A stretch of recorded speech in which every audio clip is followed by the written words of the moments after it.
Hello बच्चों। आज के हमारे लेक्चर का टॉपिक है straight line motion with constant acceleration. तो हमने पिछला टॉपिक जो पढ़ा था वो था जीरो एक्सेलरेशन। अब एक्सेलरेशन आ रहा है और वो कांस्टेंट रहेगा। नेक्स्ट टॉपिक हमारा होगा वेरिएबल एक्सेलरेशन।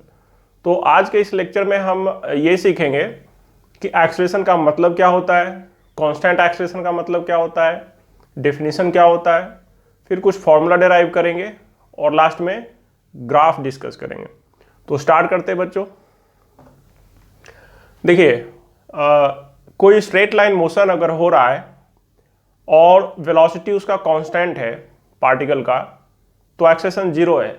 लेकिन अगर वेलोसिटी चेंज हो रहा है तो एक्सेलरेशन नॉन जीरो है। तो एक्सेलरेशन को हम सिंपली क्या बोल सकते हैं कि एक्सेलरेशन एक ऐसा फिजिकल क्वांटिटी है जो वेलोसिटी के चेंज के लिए रिस्पॉन्सिबल होता है। वेलोसिटी का चेंज मतलब वेलोसिटी तीन तरीके से चेंज हो सकता है, क्योंकि वेलोसिटी वेक्टर क्वांटिटी है। उसका मैग्नीट्यूड चेंज कर दीजिए तो भी वो चेंज हो गया, वेलोसिटी का डायरेक्शन चेंज कर दीजिए तो भी वो चेंज हो गया, और मैग्नीट्यूड एंड डायरेक्शन दोनों चेंज कीजिए तो भी वेलोसिटी चेंज हो गया। तो कहने का मतलब ये है कि वेलोसिटी का मैग्नीट्यूड या डायरेक्शन या दोनों चेंज होगा तो वेलोसिटी चेंज होगा, और वो तभी होगा जब एक्सेलरेशन होगा मोशन में।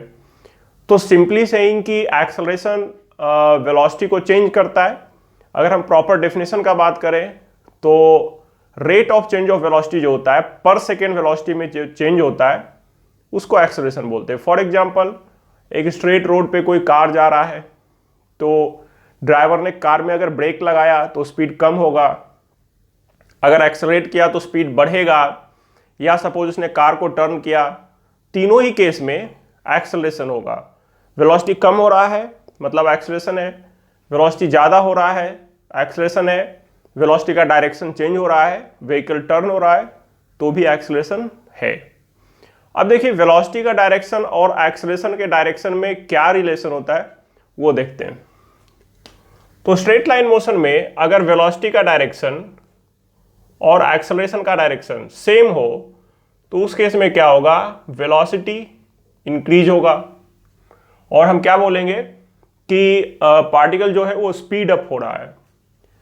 अगर वेलोसिटी का डायरेक्शन पॉजिटिव है, मान लीजिए ये डायरेक्शन में, और एक्सेलरेशन उसका उल्टा है, तो अगर वेलोसिटी के अपोजिट एक्सेलरेशन होगा, मतलब वेलोसिटी के रिस्पेक्ट में एक्सेलरेशन नेगेटिव, ऐसा भी बोल सकते हैं, not simply negative. Simply negative acceleration का मतलब किसी कोऑर्डिनेट सिस्टम के रिस्पेक्ट में भी हो सकता है। नेगेटिव एक्सेलरेशन का मतलब ये होना चाहिए कि विद रिस्पेक्ट टू वेलोसिटी। तो अगर वेलोसिटी के अपोजिट डायरेक्शन में एक्सेलरेशन है तो इस केस में क्या होगा, वेलोसिटी डिक्रीज होगा, और इस तरह के केस को हम रिटार्डेशन भी बोलते हैं या डिसेलरेशन भी बोलते हैं। अगर एक्सेलरेशन वेलोसिटी के अपोजिट हो और उससे स्पीड कम हो पार्टिकल का तो उसको डिसेलरेशन बोलते हैं। एक तीसरा केस भी हो सकता है, मान लीजिए वेलोसिटी इधर है और एक्सेलरेशन का कोई अलग डायरेक्शन है, तो इस तरह के केस में क्या होगा। पहली बात तो ये स्ट्रेट लाइन मोशन नहीं होगा, इसको हम मोशन इन प्लेन में डिस्कस करेंगे। यहाँ थोड़ा सा अगर डिस्कस कर लें तो एक्सेलरेशन का जो ये कंपोनेंट होगा वो वेलोसिटी को बढ़ाएगा, तो यहाँ पे भी वेलोसिटी इंक्रीजिंग होगा, और एक्सेलरेशन का ये कंपोनेंट वेलोसिटी को टर्न करेगा। तो ये हम पढ़ेंगे डिटेल में मोशन इन प्लेन में। अभी हमें ये दोनों केस पढ़ना है, या तो एक्सेलरेशन वेलोसिटी के अलोंग होगा या एक्सेलरेशन वेलोसिटी के अपोजिट होगा। स्ट्रेट लाइन मोशन में वेलोसिटी के अलोंग अगर हुआ एक्सेलरेशन तो वेलोसिटी को बढ़ाएगा। वेलोसिटी को बढ़ाएगा मतलब वेलोसिटी के मैग्नीट्यूड को बढ़ाएगा, डायरेक्शन को बढ़ाना पॉसिबल नहीं है, डायरेक्शन को बढ़ाने का कोई मीनिंग भी नहीं होता है।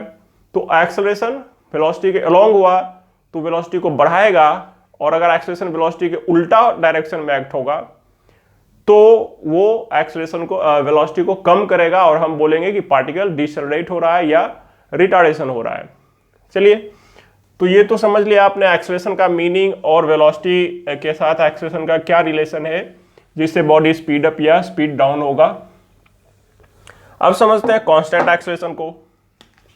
तो सबसे पहले एक्सेलरेशन का जो प्रॉपर डेफिनेशन है वो है a equals dv/dt rate of change of velocity. मतलब ये कि एक सेकेंड में वेलोसिटी कितना चेंज हो रहा है उसी को एक्सेलरेशन बोलते हैं। और एक दूसरा फॉर्मूला, अगर एवरेज एक्सेलरेशन का बात करें तो वो हो जाता है final velocity minus initial velocity upon time. ये भी rate of change of velocity ही है, क्योंकि वेलोसिटी के चेंज को अगर टाइम से डिवाइड कर देंगे तो रेट ऑफ चेंज हो जाएगा। तो इस फॉर्मूला और इस फॉर्मूला में डिफरेंस क्या है? ये इंस्टेंटेनियस एक्सेलरेशन है। इंस्टेंटेनियस का मतलब टाइम इंटरवल बहुत छोटा है, इतना छोटा कि हम उस इंस्टेंट को ही पूरा टाइम इंटरवल मानेंगे, और ये टाइम इंटरवल बड़ा छोटा कुछ भी हो सकता है, ठीक है। तो इसको अगर सिंपली एक्सेलरेशन बोल रहा है क्वेश्चन में तो भी वो इंस्टेंटेनियस एक्सेलरेशन है, और इंस्टेंटेनियस एक्सेलरेशन बोला तो भी इंस्टेंटेनियस है। एवरेज अलग से मेंशन किया हुआ है तो एवरेज एक्सेलरेशन हम मानेंगे। तो दो फॉर्मूला हमारा यहां से आ रहा है, ये हमारा हो गया फर्स्ट और ये सेकंड। अब तीसरा फॉर्मूला में जाने से पहले हम समझेंगे कि कांस्टेंट एक्सेलरेशन का क्या मतलब। तो देखिए, एक्सेलरेशन कांस्टेंट हम तब बोलेंगे जब वेलोसिटी का change equal interval of time में इक्वल हो। फॉर एग्जांपल, एक स्ट्रेट रोड पे एक कार जा रहा है, उसका स्पीड है 50 मीटर पर सेकेंड। 5 सेकेंड के बाद उसका स्पीड हो गया 60, तो 5 सेकेंड में चेंज कितना हुआ? 10 मीटर पर सेकेंड। और अगले 5 सेकेंड में उसका स्पीड अगर 70 हो गया 60 से, तो फिर से वो 10 मीटर पर सेकेंड का स्पीड में चेंज आया 5 सेकेंड में। तो 5-5 सेकेंड के दो इंटरवल में अगर हमने देखा कि स्पीड का जो चेंज है वो सेम है, तो हम बोलेंगे कि उस 10 सेकेंड के इंटरवल के लिए एक्सेलरेशन कांस्टेंट है। या फिर 1 सेकेंड का चेक करेंगे, 1-1 सेकेंड का, अगर 1-1 सेकेंड का चेंज इन वेलोसिटी बराबर आ रहा है रेगुलर टाइम में, तो फिर वो एक्सेलरेशन कांस्टेंट होगा। तो कांस्टेंट एक्सेलरेशन का मतलब rate of change of velocity is constant, ठीक है। अब कांस्टेंट एक्सेलरेशन के केस में हमें क्या फॉर्मूला मिलता है न्यूमेरिकल सॉल्व करने के लिए? तो एक तो ये दोनों बेसिक फॉर्मूला हुआ, ये तो ठीक है, ये डिफरेंट है। मेन ये बेसिक फॉर्मूला है, और एक और पहले से हमने देखा है पीछे के चैप्टर में, v equals dx/dt, velocity equals rate of change of position. तो ये हम लोग ऑलरेडी पढ़ चुके हैं। इस चैप्टर में ये फॉर्मूला जो है वही काफ़ी सारा और फॉर्मूला डिराइव करेगा, जो कि हम इस टॉपिक में यूज़ करेंगे न्यूमेरिकल सॉल्व करने में। और वो सब फॉर्मूला तभी यूज होगा जब एक्सेलरेशन कांस्टेंट होगा, अदरवाइज नहीं होगा। ये कहीं भी हम यूज कर सकते हैं, एक्सेलरेशन कांस्टेंट हो, जीरो हो, वेरिएबल हो, कहीं पे भी। तो अब हम कुछ फॉर्मूला डिराइव करेंगे कांस्टेंट एक्सेलरेशन के लिए, ठीक है। तो सपोज एक मोशन हो रहा है, उस मोशन को, ये दो फॉर्मूला याद रखिए कि दो फॉर्मूला हम लोग देख चुके हैं, 8-10 फॉर्मूले होंगे इसमें, इस टॉपिक में। तो सबसे पहले एक सिचुएशन लेते हैं। सिचुएशन ये है कि एक्स एक्सिस पे एक पार्टिकल मूव कर रहा है और ये है x इक्वल्स 0, ठीक है। तो t इक्वल्स 0 हम ले लेते हैं x इक्वल्स 0 पर, या कहीं पे भी ले सकते हैं। इनिशियल पॉइंट या इनिशियल पोजीशन का मतलब होता है जहां से मोशन शुरू हो रहा है या मोशन ऑलरेडी हो रहा है, तो हम जहां से मोशन को ऑब्जर्व करना शुरू कर रहे हैं वो इनिशियल पॉइंट होता है। और जनरली वहां पे हम t इक्वल 0 ले लेते हैं, आगे के लिए t का पॉजिटिव वैल्यू लेते हैं, ये जनरल कन्वेंशन है। तो t इक्वल 0 का मतलब हम या तो वही मोशन स्टार्ट करा रहे हैं या मोशन को वहीं से ऑब्जर्व कर रहे हैं। तो ये पॉइंट x इक्वल 0 है। मान लेते हैं कि एट t इक्वल 0 मतलब इनिशियल पॉइंट में x जो है वो x1 है, किसी पार्टिकल का जो पोजीशन है इनिशियल वो यहाँ पे है, तो ये x इक्वल्स x1 है। थोड़ा देर में पार्टिकल इधर मूव करके x इक्वल्स x2 पर चला गया। ये जो है वो t इक्वल्स 0 का टाइम है, और ये t इक्वल्स कोई एक इंटरमीडिएट टाइम हम t ले लेते हैं। तो eight t equal 0 x x1 है। मान लेते हैं कि यहाँ पे जो वेलोसिटी है वो u है और यहाँ पे पार्टिकल का वेलोसिटी v है। तो t इक्वल 0 पर x x1 हो गया और v जो वेलोसिटी है वो u हो गया। और थोड़ा देर के बाद t equal small t time पर पोजीशन मान लेते हैं x2 है और वेलोसिटी मान लेते हैं v। तो ये एक हमने मोशन का सिचुएशन बनाया है। अब देखते हैं कि क्या इक्वेशन हम इसमें बना सकते हैं काइनेमेटिक्स के प्रॉब्लम्स को सॉल्व करने के लिए। तो सबसे पहले तो हम स्टार्ट करेंगे जो बेसिक फॉर्मूला है A इक्वल्स dv/dt, इसको हम ऑपरेट करेंगे और एक्सेलरेशन कांस्टेंट पुट करेंगे और एक फॉर्मूला बनाएंगे। तो देखिए ये कैसे होगा, dv इक्वल्स हम यहां से लिख सकते हैं a dt, दोनों तरफ इंटीग्रेशन लगा दीजिए, एक्सेलरेशन कांस्टेंट है तो इंटीग्रेशन से साइन से बाहर आ जाएगा, वेलोसिटी का लिमिट क्या डालेंगे u से v, और टाइम का लिमिट क्या डालेंगे 0 से t। तो यहां से हमें मिल रहा है v minus u is equal to a t, या v is equal to u plus a t. ये हमारा इस टॉपिक का तीसरा फॉर्मूला है, ठीक है। v equals u plus a T, v जो है वो t टाइम पर कोई वेलोसिटी है, u इनिशियल वेलोसिटी है जहां से पार्टिकल स्टार्ट हुआ था जिस स्पीड से, a कांस्टेंट एक्सेलरेशन है और t टाइम है।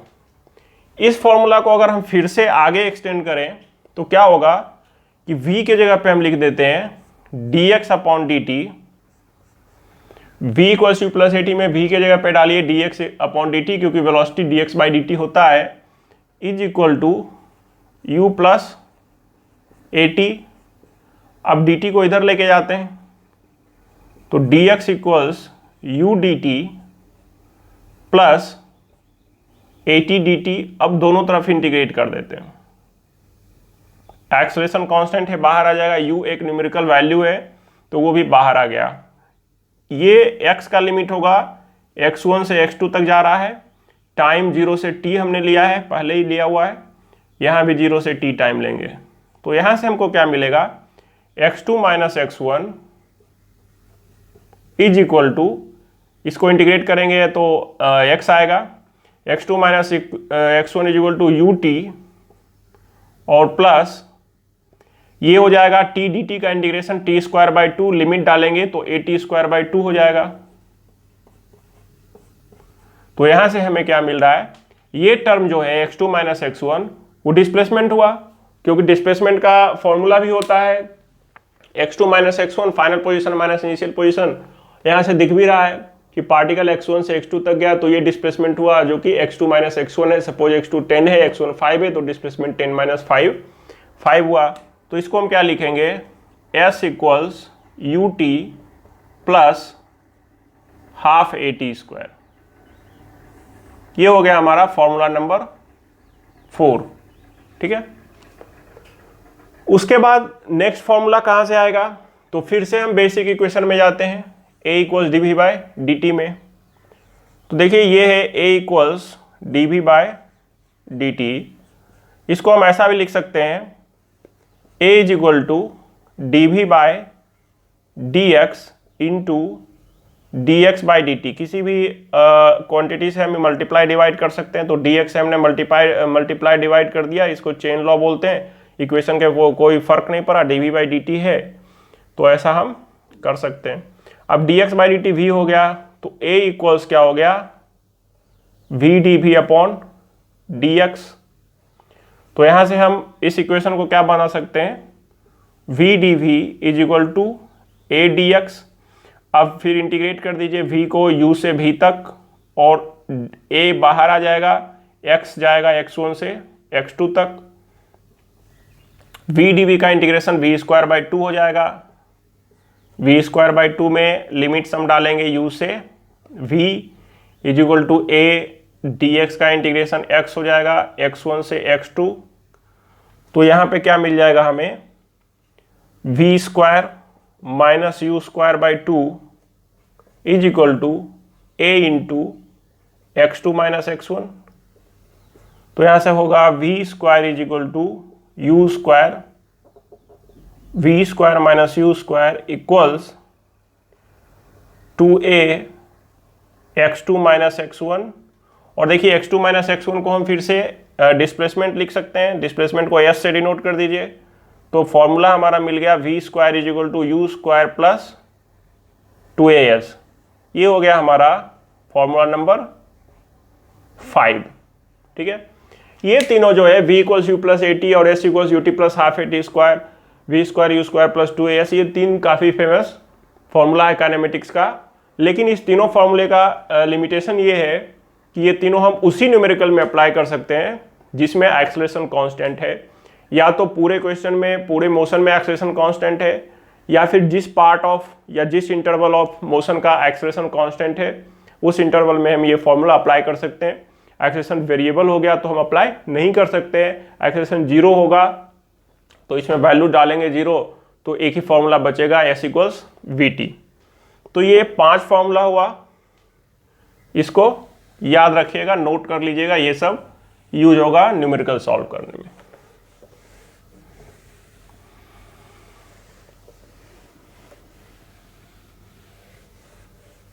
अब देखिए एक और फॉर्मूला होता है डिस्प्लेसमेंट इन nth सेकेंड। तो पहले हम समझेंगे nth सेकेंड का मतलब क्या हुआ। तो मान लीजिए कि ये x एक्सिस पे एक मोशन हो रहा है और t इक्वल 0 पर पार्टिकल कोई x इक्वल 0 से स्टार्ट करता है मोशन, ठीक है। इनिशियल स्पीड 0 है या नॉन जीरो है उससे कोई फर्क नहीं पड़ता है। तो मान लेते हैं कि ये है t इक्वल्स 1 सेकेंड, ठीक है। ये पॉइंट x है, ये x एक्सिस है, लेकिन हमने इस पॉइंट पर पार्टिकल जब इस पॉइंट पर पहुंचा तो मान लेते हैं उस समय टाइम हुआ था 1 सेकेंड। 0 से शुरू हुआ, 1 सेकेंड में यहां पहुंचा, तो ये जो इंटरवल हुआ टाइम का इंटरवल वो क्या हो जाएगा, फर्स्ट सेकेंड, क्योंकि 0 से 1 तो यही फर्स्ट सेकेंड हुआ। और ये अगर हम t इक्वल्स 2 सेकेंड ले लें तो ये हो जाएगा सेकेंड सेकेंड। फिर अगर हम एक तीसरा पॉइंट ले लें जब t इक्वल्स 3 सेकेंड हो रहा है, चलने के बाद 3 सेकेंड हो गया है, तो ये जो 2 से 3 के बीच होगा वो थर्ड सेकेंड होगा। तो हम क्या देख रहे हैं कि सेकेंड सेकेंड जो है वो 1 से 2 के बीच है, थर्ड है वो 2 से 3 के बीच है। तो देखिए जब t3 यहां आ रहा है तो यहां पे 3 आ रहा है, तो अगर nth सेकेंड का बात करेगा तो nth सेकेंड का डिस्प्लेसमेंट मतलब n सेकेंड और n-1 सेकेंड के बीच का डिस्प्लेसमेंट, क्योंकि ये थर्ड है तो ये 3 और 3-1 2 का बीच का डिस्प्लेसमेंट है। तो यहां पे अगर मान लें ये t is equal to n-1 है और ये अगर t इक्वल्स n है तो ये हमारा हो जाएगा n सेकेंड, ठीक है। अब देखिए मान लेते हैं कि पार्टिकल यहां से शुरू किया u स्पीड से और यहां से वो चलता जा रहा है और हमको क्या पूछा गया है, nth सेकेंड में वो कितना डिस्प्लेसमेंट करता है। तो अगर हम यहां से यहां का टोटल डिस्प्लेसमेंट निकाल के यहां से यहां के डिस्प्लेसमेंट में सबट्रैक्ट कर दें, यानी टोटल 0 से n सेकेंड का डिस्प्लेसमेंट और 0 से n-1 सेकेंड का डिस्प्लेसमेंट को सबट्रैक्ट करेंगे तो n सेकेंड का डिस्प्लेसमेंट हमें मिलेगा। तो यहीं से हमारा फॉर्मूला डिराइव होगा। तो Sn क्या हो जाएगा, S 0 to n और minus displacement in 0 to n-1, ठीक है। 0 से n सेकेंड के लिए फॉर्मूला हम लगाएंगे जो अभी देखा था हमने, ut plus half AT square, तो क्या हो जाएगा un plus half an square, minus करेंगे 0 से x इक्वल 0 से t इक्वल 0 से n-1 के बीच का डिस्प्लेसमेंट, तो वो क्या हो जाएगा u into n-1 plus half a n-1 का स्क्वायर। इसको लिख दीजिए un plus n square by 2 minus, इसको तोड़ दीजिए, un हो जाएगा माइनस u माइनस होके प्लस u, फिर माइनस कर दीजिए क्योंकि इसको जब तोड़ेंगे तो ये हो जाएगा n square plus 1 minus 2n। तो जब इसको n स्क्वायर लिखेंगे तो माइनस बाहर है, ध्यान रखना है, तो अंदर जो माइनस हो रहा है वो प्लस हो जाएगा, प्लस वाला माइनस, तो ये हो जाएगा माइनस an स्क्वायर अपॉन 2 और फिर से एक माइनस आएगा यहाँ पे 1 का स्क्वायर, तो माइनस a अपॉन 2 और माइनस माइनस प्लस हो जाएगा 2an, तो हाफ पहले है, हाफ a बाहर निकाल दीजिए और इंटू 2n, ठीक है। तो अब देखिए इसमें क्या है कि an square by 2 n square by 2 cancel हो गया और ये 2 और 2 चला गया, बच गया an, तो और un भी कैंसिल हो रहा है, तो बचा 3 टर्म u और -a/2 और an। तो हमको यहां से फॉर्मूला मिल गया Sn is equal to u plus an minus a/2। इसको किसी और फॉर्मेट में भी हम लिख सकते हैं, बहुत लोग 2n-1 करके लिखते हैं, मुझे यही ठीक लगता है। ये फॉर्मूला भी याद रखना है कि अगर किसी पार्टिकल का इनिशियल स्पीड u है और वो एक कांस्टेंट एक्सेलरेशन a के साथ एक ही डायरेक्शन में मोशन कर रहा है, तो जब तक से, देखिए इसमें रेस्ट्रिक्शन है इस फॉर्मूला में, अगर पार्टिकल एक डायरेक्शन में मूव कर रहा है और उसी डायरेक्शन में ऑल द टाइम मूव करेगा, जितना टाइम तक भी उस डायरेक्शन में मूव करेगा उसी टाइम तक हम कोई भी nth सेकेंड के लिए ये फॉर्मूला अप्लाई कर सकते हैं। अगर पार्टिकल कहीं रुक गया, टर्न बैक हो रहा है, तो बैक होने के बाद का कोई सेकेंड में ये फॉर्मूला लगा देंगे, वो गलत हो जाएगा। ठीक है, तो u क्या है, इनिशियल स्पीड a है, कांस्टेंट एक्सेलरेशन से पार्टिकल जिस एक ही डायरेक्शन में जा रहा है, ये एक्सेलरेशन भी हो सकता है, रिटार्डेशन भी हो सकता है, वो प्रॉब्लम नहीं है, बट डायरेक्शन सेम होना चाहिए मोशन का ऑल द टाइम, और ये तो एक्सेलरेशन है ही। तो ये हमारा फॉर्मूला नंबर हो गया 6। ठीक है, तो बेसिक फॉर्मूला 3 है, S इक्वल्स ut और V equals u plus at और v स्क्वायर u स्क्वायर वाला। एक ये एडिशनल है, उसके पहले जो हमारा सबसे बेसिक फॉर्मूला था वो था। और अब थोड़ा ग्राफ का फॉर्मूला भी हम याद कर लेते हैं एक बार।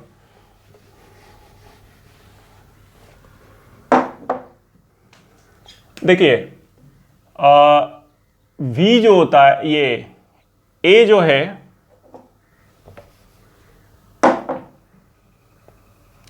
A है dv/dt।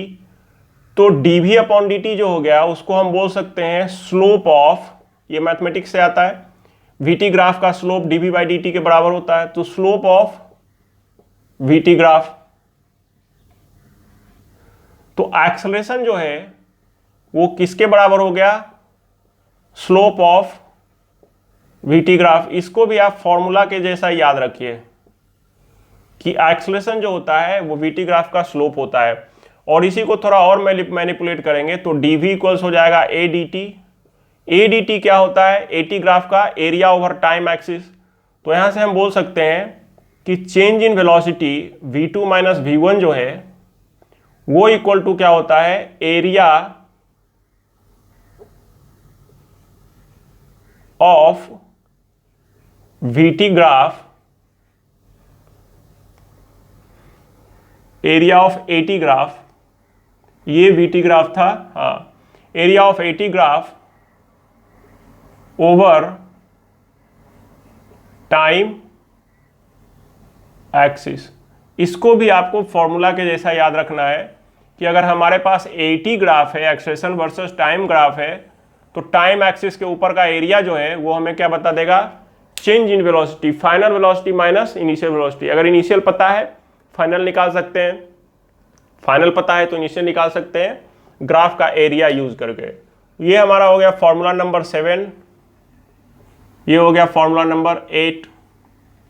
ठीक है, तो इतना ही फॉर्मूला मुझे याद आ रहा है जो कि याद रखना है। इसके अलावा जो S equals ut plus half at square formula है, उसमें अक्सर बच्चों को कंफ्यूजन होता है कि कभी S को डिस्प्लेसमेंट ले लेते हैं, कभी S को डिस्टेंस ले लेते हैं, कभी पोजीशन ले लेते हैं, तो ये क्या चक्कर है। तो थोड़ा सा उस पर भी हम लोग डिस्कस कर लेते हैं, क्योंकि वो सब न्यूमेरिकल सॉल्व करने समय आपको कंफ्यूजन देगा।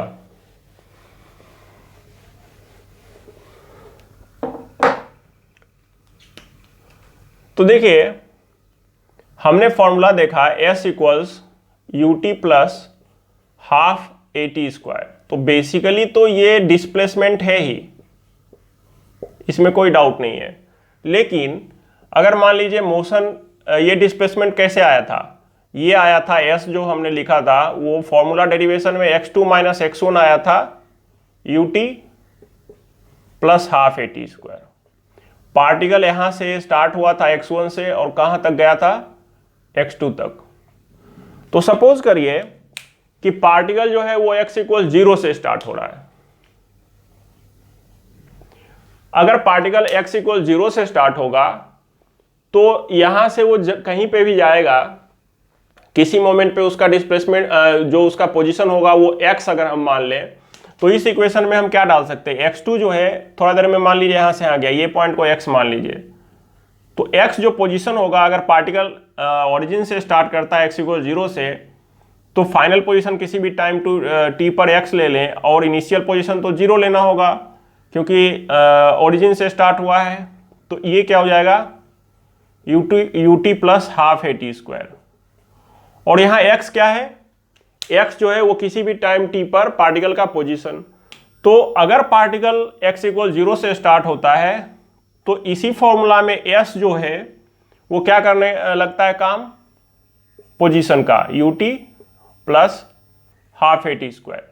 ये क्या आ गया, position of particle at time t।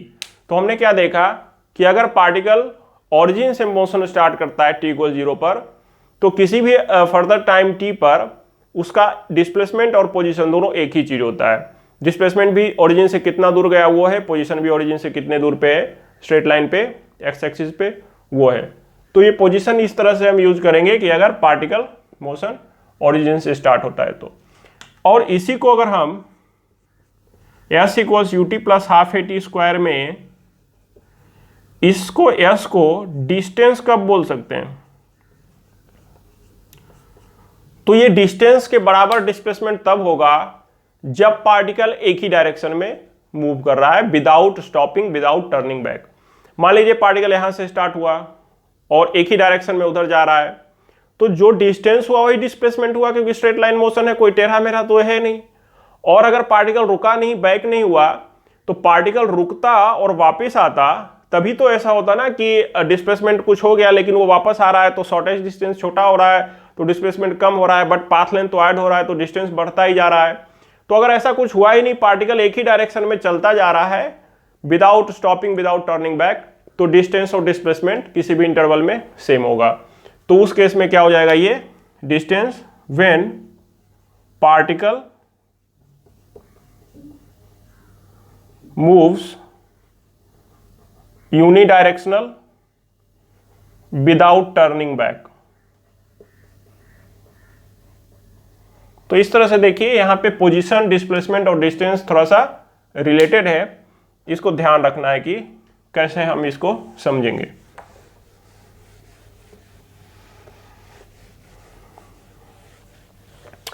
अब देखिए बच्चों, इसके बाद हम डिस्कस करेंगे ग्राफ के बारे में। काइनेमेटिक्स में ग्राफ का इंपॉर्टेंस शायद किसी भी दूसरे चैप्टर से ज्यादा है फिजिक्स में।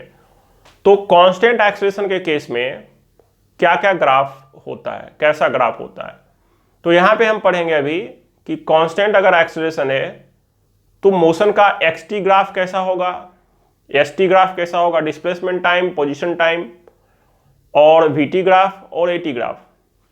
तो सबसे पहले हम देखते हैं कि एक्सेलरेशन कांस्टेंट के केस में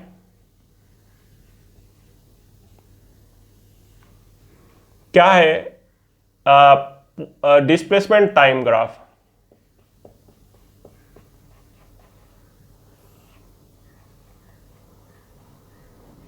ठीक है, तो देखिए सबसे पहले आपको पता होना चाहिए कि ग्राफ का शेप कैसे डिसाइड होता है। तो अगर किसी दो फिजिकल क्वांटिटी के बीच ग्राफ है, एक्स वाई के बीच ग्राफ है, तो उसका शेप डिसाइड होता है एक्स वाई के बीच रिलेशन से, इक्वेशन से। वो लीनियर इक्वेशन है तो स्ट्रेट लाइन होगा ग्राफ, क्वाड्रेटिक इक्वेशन है तो पैराबोलिक ग्राफ होगा। तो सबसे पहले तो कांस्टेंट एक्सेलरेशन के लिए अगर हमको st ग्राफ चाहिए तो s और t का रिलेशन चाहिए। तो रिलेशन तो पता है, s = ut प्लस हाफ है t²। तो इसी रिलेशन से, इसी इक्वेशन से s और t के बीच हमारा ग्राफ का शेप पता चलेगा। देखिए दो वेरिएबल के बीच का इक्वेशन में हम उससे शेप तभी पता कर सकते हैं जब बाकी सब चीज कांस्टेंट हो। तो यहाँ u और a तो कांस्टेंट है, तो ये st का डायरेक्ट रिलेशन मिल गया। और ये रिलेशन क्या बता रहा है कि s और t के बीच का जो इक्वेशन है वो एक क्वाड्रेटिक इक्वेशन है क्योंकि टाइम का हाईएस्ट पावर 2 है। तो मतलब ये कि ग्राफ का जो शेप होगा एक्स टी ग्राफ का, वो होगा एक पैराबोलिक शेप। तो पैराबोला का क्या क्या केस हो सकता है? तो देखिए, एक ये हो सकता है, ये टी ले लीजिए, ये एस ले लीजिए, और टाइम नेगेटिव तो होगा नहीं, तो डिस्प्लेसमेंट वाला एक्सिस के लेफ्ट में तो ग्राफ कभी जाएगा नहीं, राइट में ही होगा। और डिस्प्लेसमेंट पॉजिटिव भी हो सकता है, नेगेटिव भी हो सकता है, तो इसलिए ग्राफ इसी पार्ट में होगा। तो एक ऐसा ग्राफ हो सकता है जिसमें इनिशियल जो है वो स्लोप जीरो है, मतलब यू जीरो है, यहाँ पे यू जीरो है, एस क्या है, पॉजिटिव है, वी क्या है। तो किसी भी पॉइंट भी पर भी निकालने के लिए हम क्या कर देंगे, कर्व पर टेंजेंट खींचेंगे, क्योंकि एस टी ग्राफ का स्लोप ही हमें वेलोसिटी देता है। तो ये theta acute angle plus time axis के साथ बन रहा है, तो क्या हो गया, वेलोसिटी पॉजिटिव हो गया। ठीक है, अब एक्सेलरेशन के बारे में कोई पूछेगा कि एक्सेलरेशन कैसा होगा, तो देखिए, अगर हम थोड़ा आगे का कोई पॉइंट लेंगे, ये टी का टाइम का एक सर्टेन वैल्यू के लिए हमने स्लोप निकाला, टाइम के अगर हम बड़े वैल्यू का के लिए स्लोप निकालेंगे, यानी जब टाइम बढ़ रहा है तो स्लोप भी बढ़ रहा है, क्योंकि देखिए ये एंगल बड़ा हो गया अल्फा। तो अगर स्लोप ग्राफ का बढ़ रहा है मतलब वेलोसिटी बढ़ रहा है, क्योंकि वेलोसिटी ही ग्राफ का स्लोप होता है, तो वेलोसिटी पॉजिटिव है और वो बढ़ रहा है, तो एक्सेलरेशन भी पॉजिटिव होगा, क्योंकि एक्सेलरेशन का डायरेक्शन वेलोसिटी का डायरेक्शन सेम होगा। तो यहाँ से हम ये इंफॉर्मेशन भी मिला इस ग्राफ से, और शेप भी पता चल गया। अगर यही ग्राफ देखिए, अगर ऐसा होता तो ये इसको एक्सटेंड करेंगे, तो यहाँ से कोई ये पैराबोला उधर जा रहा है, तो यहाँ पे अगर हम स्लोप देखें यू इनिशियल पॉइंट पर, ये एस है और ये टी है, तो टी इक्वल जीरो पर स्लोप जो है वो नॉन जीरो दिख रहा है, तो यानी यू क्या है, जीरो नहीं है। एस तो हमें पॉजिटिव दिख ही रहा है डिस्प्लेसमेंट, क्योंकि टाइम एक्सिस के ऊपर है, एस निगेटिव इधर होता है। आगे देख रहे हैं तो वेलोसिटी क्या हो रहा है, पॉजिटिव है, क्योंकि एस टी ग्राफ का स्लोप पॉजिटिव है। और देखिए, स्लोप पहले कम था, बाद में बढ़ गया, तो एक्सेलरेशन भी पॉजिटिव होगा, क्योंकि वेलोसिटी बढ़ रहा है। तो इस ग्राफ और इस ग्राफ में कोई डिफरेंस नहीं है, बस एक डिफरेंस है कि इसमें इनिशियल वेलोसिटी जीरो था, इसमें जीरो नहीं है। अब ऐसा भी ग्राफ हो सकता है,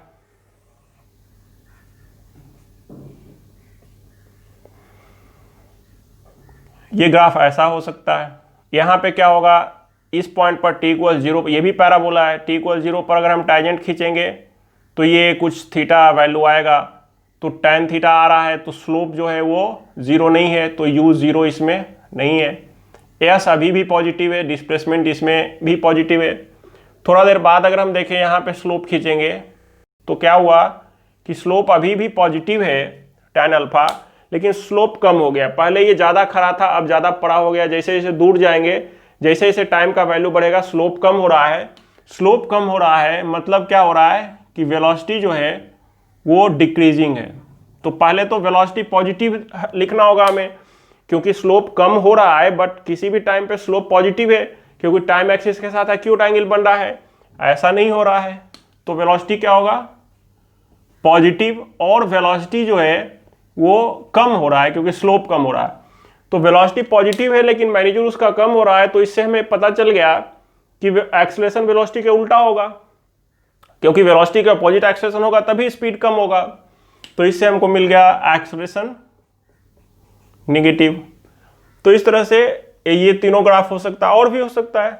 मान लीजिए यही सब को हम नेगेटिव डिस्प्लेसमेंट के लिए दिखाएं, ओरिजिन से पार्टिकल स्टार्ट करता है, पीछे जाता है, तो ग्राफ ऐसा हो सकता है, ग्राफ ऐसा हो सकता है। ये जो ग्राफ ऐसा था, इसके बदले ऐसा भी हो सकता है ना। इसमें भी जिस तरह से हमने डेटा निकाला है कि कौन सा पॉजिटिव है, कौन सा नेगेटिव, कौन इंक्रीजिंग कौन डिक्रीजिंग, इसके लिए भी हम चेक कर सकते हैं। सिमिलरली देखिए, हमने क्या क्या पॉइंट देखा कि ग्राफ का स्लोप पॉजिटिव है या नेगेटिव है, इंक्रीजिंग है या डिक्रीजिंग है, बस इसी से सब कुछ मिल गया हमें। ठीक है, तो एस टी ग्राफ जो हमने देखा अभी कांस्टेंट एक्सेलरेशन के केस में, वो पैराबोलिक होगा और वो पॉजिटिव टाइम के तरफ कैसा भी शेप का हो सकता है, पैराबोलिक शेप का होना चाहिए। अब देखिए उसी एक्सेलेरेशन कांस्टेंट के लिए हम VT ग्राफ करेंगे, वेलोसिटी टाइम ग्राफ।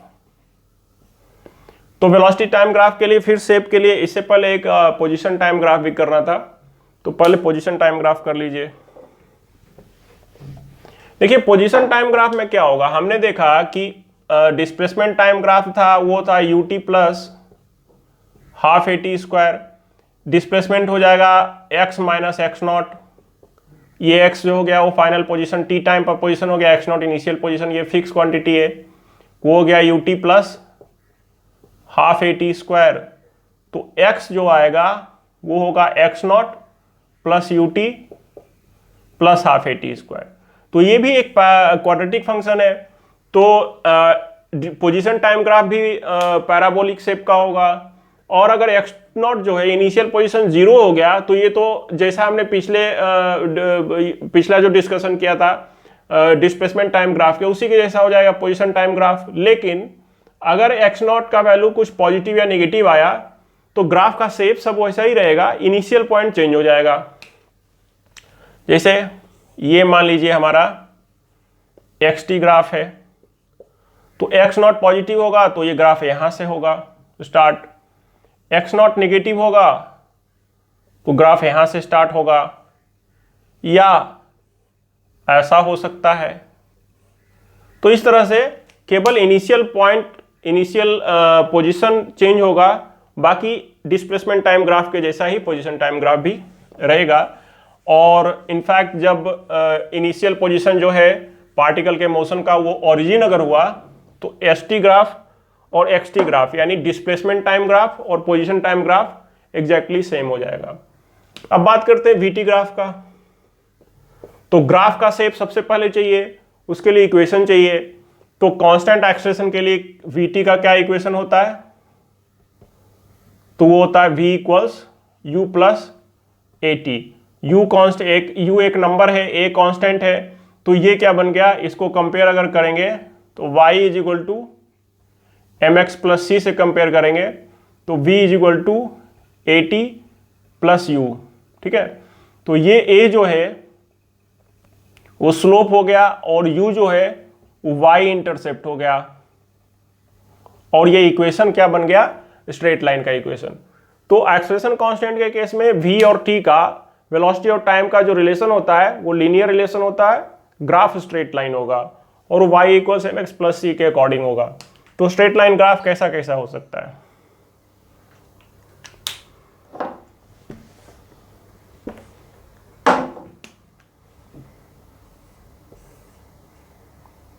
ये मान लीजिए आपका VA और ये T है, तो ग्राफ ऐसा हो सकता है।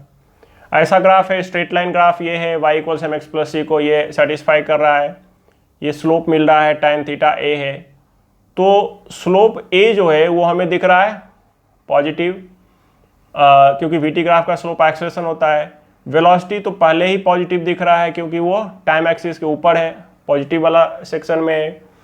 और इसमें u जो है वो 0 है, वो ऐसे भी देख सकते हैं t इक्वल 0 पर v 0 है, मतलब u 0 है, और कोई इस इक्वेशन के अकॉर्डिंग कोई y इंटरसेप्ट नहीं है, v एक्सिस पर कोई इंटरसेप्ट नहीं है, तो इसलिए u 0 हो गया।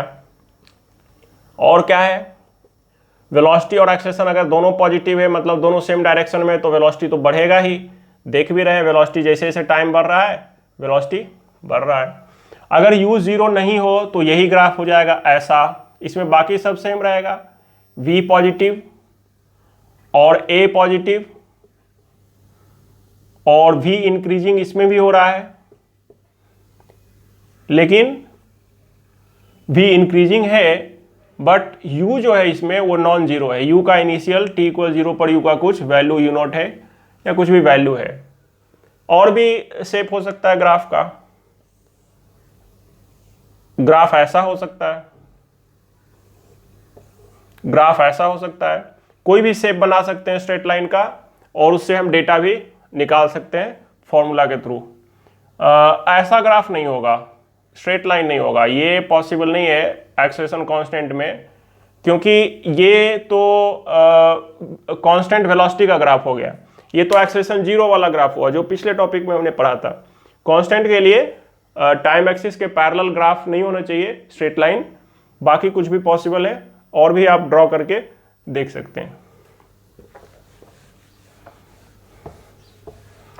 इस VT ग्राफ में जो स्लोप है वो हमें क्या देगा, एक्सेलरेशन देगा। नेक्स्ट हम पढ़ेंगे लास्ट जो है AT ग्राफ। कांस्टेंट एक्सेलरेशन के केस में AT ग्राफ, ये काफी सिंपल है, दो ही पॉसिबिलिटी हो सकता है। एक्सेलरेशन अगर पॉजिटिव है तो पॉजिटिव कांस्टेंट होगा, और एक्सेलरेशन अगर निगेटिव है तो निगेटिव होगा बट कांस्टेंट होगा।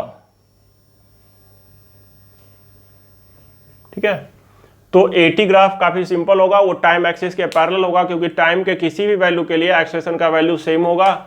इसको मान लीजिए ये प्लस A0 है, इसको मान लीजिए माइनस A0 है। ठीक है, तो इसमें हम क्या देखेंगे, एक्सेलरेशन कांस्टेंट और पॉजिटिव, और इसमें हम एक्सेलरेशन क्या देखेंगे, निगेटिव एंड कांस्टेंट। और ये जो एरिया हमें मिलेगा AT ग्राफ, वो चेंज इन वेलोसिटी हमें देगा। AT ग्राफ का area over time axis change in velocity देगा। Change in velocity vector quantity है, इसलिए जब एरिया हम ऊपर टाइम एक्सिस के ऊपर निकालेंगे तो वो पॉजिटिव होगा, उसको प्लस लिखेंगे। टाइम एक्सिस के नीचे जो एरिया होगा उसको निगेटिव लिखेंगे। VT ग्राफ में भी XT ग्राफ में भी जो V निकालते थे हम, XT ग्राफ जो भी निकालते थे, जो भी वेक्टर क्वांटिटी का केस रहेगा, उसमें हम पॉजिटिव साइड को, यानी ये अगर y एक्सिस ये x एक्सिस है तो x एक्सिस के ऊपर वाला एरिया पॉजिटिव और नीचे का नेगेटिव लेना है, उसका ध्यान रखना है। चाहे वो वेलोसिटी की चेंज ऑन वेलोसिटी का बात हो या डिस्प्लेसमेंट का बात हो। डिस्प्लेसमेंट होता था VDT, VT ग्राफ का एरिया डिस्प्लेसमेंट होता था, वहाँ भी हमें ध्यान रखना होता है कि टाइम एक्सिस के ऊपर पॉजिटिव एरिया और टाइम एक्सिस के नीचे नेगेटिव एरिया। तो देखिए बच्चों, न्यूमेरिकल्स इस टॉपिक के सॉल्व करने के लिए जो बेसिक कॉन्सेप्ट्स और फॉर्मूला ग्राफ वगैरह था वो हमने आज डिस्कस किया straight line motion with constant acceleration के लिए। इसके न्यूमेरिकल्स आपको नीट के लिए, जेईई मेन के लिए, एडवांस के लिए अलग अलग मैंने कुछ सेलेक्टेड न्यूमेरिकल्स सॉल्व करके बताया है। उसके लिए इसी प्लेलिस्ट में आपको सेपरेट वीडियो मिलेगा।